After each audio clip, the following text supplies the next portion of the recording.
திருவள்ளுவரின் வழியில் வாழ்ந்து வாழ்வின் உன்னத நிலையினை அடைய திருக்குறளோடு நாம் என்னும் இந்த நிகழ்விலே இணைந்திருக்கின்ற உங்கள் அனைவருக்கும் முதற்கண் வணக்கம். குறள் எண் 1021, அதிகாரம் குடி செயல் வகை. மகாபாரத போரில் அர்ஜுனனுக்கு தேரோட்டியாக இருந்தவர் கண்ணன். இரவில் போர் வீரர்கள் ஓய்வெடுப்பதும் தேரோட்டிகள் குதிரைகளை பராமரித்து மறுநாள் போருக்கு தயார் செய்வதும் வழக்கம். அதுபோன்று பகல் முழுக்க போரிட்ட களைப்பால் அர்ஜுனன் நன்கு உறங்கிக் கொண்டிருப்பார். ஆனால் கண்ணன் மட்டும் இரவில் ஓய்வெடுக்காமல் குதிரைகளை குளிப்பாட்டி உணவு கொடுத்து நன்கு பராமரிப்பார்.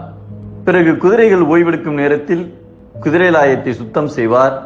அதற்குள் விடிய தொடங்கிவிடும். உடனே குதிரைகளை பூட்டி மறுநாள் போருக்கு செல்ல தயாராகி விடுவார். ஒவ்வொரு நாளும் இப்படியே தொடர்ந்து நடந்து வந்தது. ஒரு நாள் அர்ஜுனர் நள்ளிரவில் உறக்கம் கலைந்தார். எழுந்து கண்ணன் தங்கியிருக்கும் பாசறைக்கு சென்றார். அங்கே கண்ணன் இல்லை. ஓய்வெடுக்காமல் எங்கு சென்றிருப்பார் என்று தேடிய போது அவர் குதிரை லாயத்தில் குதிரைகளுக்கு பணிவிடைகள் செய்து கொண்டிருப்பதை கண்டார். உடனே ஓடிச் சென்று, கண்ணா, குதிரைகளுக்கு நீதான் பணிவிடை செய்ய வேண்டுமா? வேறு யாரிடமாவது கூறினால் செய்ய மாட்டார்களா என்றார். அதற்கு கண்ணன், அர்ஜுனா, குதிரைகளை நன்கு பராமரிக்காவிட்டால் தேர் விரைந்து ஓடுமா? பகைவரை வெல்ல முடியுமா?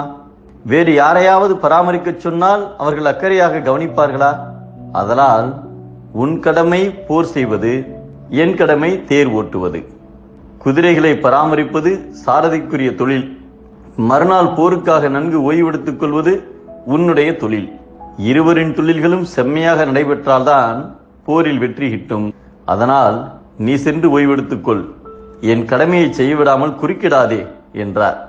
கீதை உபதேசம் கேட்ட நாளை விட அன்று கண்ணன் செயலாலும் சொல்லாலும் காட்டிய உபதேசம் அர்ஜுனனின் நெஞ்சை நெகிழச் செய்தது. அந்த நாள் முதல் தன் கடமையை சோர்வின்றி மகிழ்வுடன் செய்து வெற்றியை குவித்தார் அர்ஜுனன். உரிய கடமையை செய்வதற்கு சோர்வடைய மாட்டேன் என்று ஒருவன் முயலும் பெருமையைப் போல மேலானது வேறு இல்லை இந்த உலகில் என்பதை கருமம் செய்ய ஒருவன் கைதூவேன் என்னும் பெருமையின் பீடுடையது இல் என்கிறார் நம் தெய்வ புலவர் திருவள்ளுவர். செய்யும் பணியில் சோர்வு தாழ்வு, செய்யும் தொழிலில் ஊக்கமே உயர்வு.